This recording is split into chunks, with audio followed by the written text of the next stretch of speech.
بسم اللہ الرحمن الرحیم الحمد للہ رب العالمین والعاقبۃ للمتقین والصلاة والسلام علی خیر خلقہ محمد وآلہ واصحابہ اجمعین۔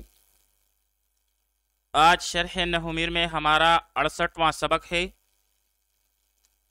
جس میں ہم حروف غیر عاملہ کی 8ویں قسم یعنی حرف ردہ کے بارے میں پڑھیں گے۔ حروف غیر عاملہ وہ حروف ہیں جو معنن عمل کرے لیکن لفظاً عمل نہ کرے۔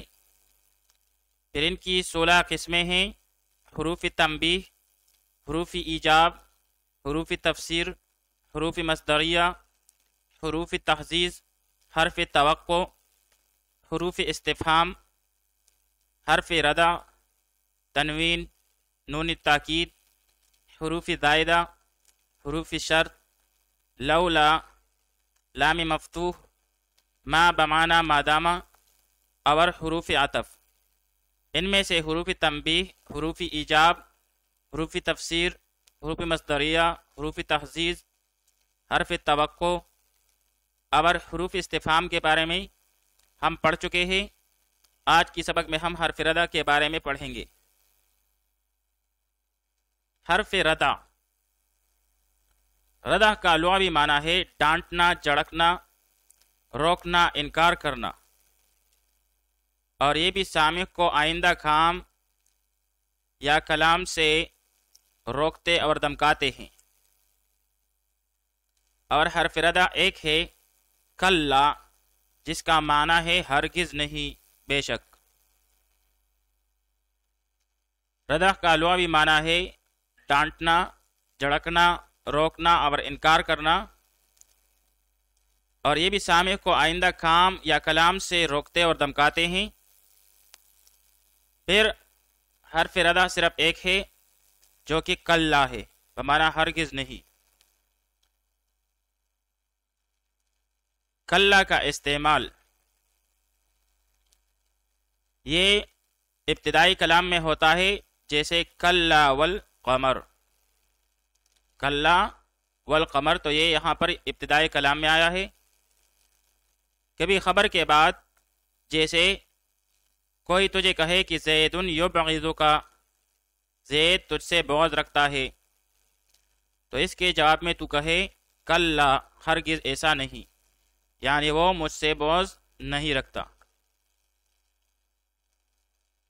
کلا کبھی خبر کے بعد آتا ہے، جیسے کوئی تجھے کہے کہ زید یبغضک، زید تجھ سے بغض رکھتا ہے، تو اس کے جواب میں تو کہے گا کلا، ہرگز ایسا نہیں، یعنی وہ مجھ سے بغض نہیں رکھتا۔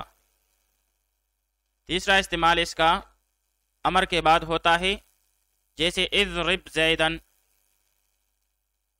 زید کو مار، تو اس کے جواب میں آپ کہیں گے کلا، اے لا افعل کذا، یعنی ہرگز نہیں، میں کبھی اس طرح نہیں کروں گا۔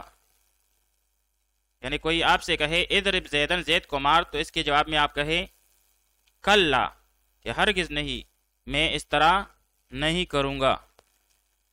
اسی طرح کلا کبھی حقہ کے معنی میں استعمال ہوتا ہے، یعنی مضمون جملہ کی تحقیق کے لیے، جیسے کلا سوف تعلمون، تحقیق عن قریب تم جان لو گے۔ تو بھائی کلا جو ہے کبھی ابتدائی کلام میں آتا ہے، جیسے کلا والقمر، اور کبھی خبر کے جواب میں، جیسے کوئی آپ کو خبر دے، آپ کو کہے زید یبغضک، تو اس کے جواب میں آپ کہیں کلا، ہرگز ایسا نہیں۔ اسی طرح امر کے بعد، جیسے کوئی آپ سے کہے اضرب زیدن، زید کو مار، تو اس کے جواب میں آپ کہیں کلا، کہ ہرگز ایسا نہیں، میں ایسا نہیں کروں گا۔ اور کلا کبھی حقہ کے معنی میں بھی استعمال ہوتا ہے، یعنی مضمونی جملہ کو پختہ کرنے کے لیے، جیسے کلا سوف تعلمون، تحقیق عن قریب تم جان لو گے۔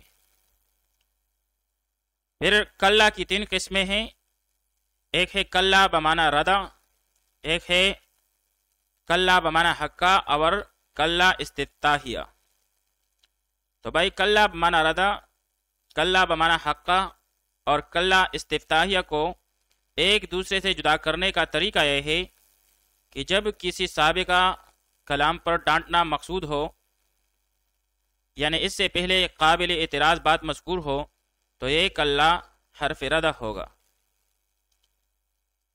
جبکہ کلا بمعنی حق کا تب ہوگا جب کسی مضمون کو پختہ کرنا ہو، اور جب نیا کلام ہو تو کلا استفتاحیہ ہوگا. کلا بمعنی ردہ، کلا بمعنی حقہ اور کلا استفتاحیہ کو ایک دوسرے سے جدا کرنے کا طریقہ یہ ہے کہ جب کسی سابقہ کلام پر ڈانٹنا مقصود ہو، یعنی اس سے پہلے قابل اعتراض بات مذکور ہو، تو یہ کلا حرف ردہ ہوگا.